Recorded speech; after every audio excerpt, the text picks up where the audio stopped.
गुफा पहरिया में ना। गेरुए धोती कुर्ता गेरुए पगरिया में कैलाश गुफा नगरिया में ना।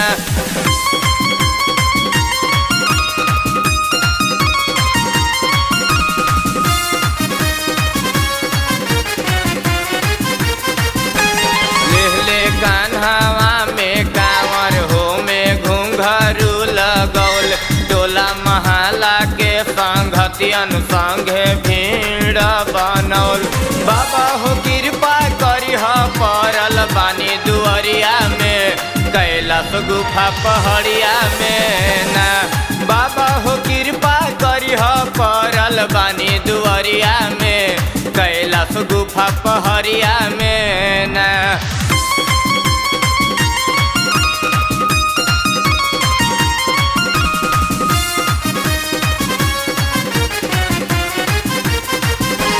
जहवा गहिरा गुरु अइले गुफा अपने बनौल करेला पूजा पाठ भक्ति कतना लोग के सिखौल। बाबा हो को नजर रखिह लइका अनरिया में पहरल बाड़े पहरिया में ना। बाबा हो गेरुआ धोती गेरुए पगरिया में कैलाश गुफा नगरिया में ना।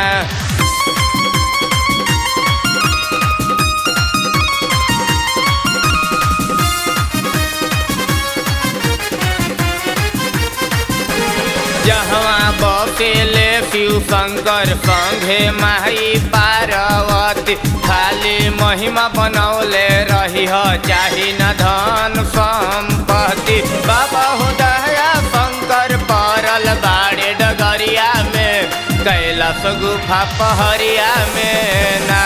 बाबा हो दया शंकर परल बाड़े पहरिया में कैलाश गुफा नगरिया में ना।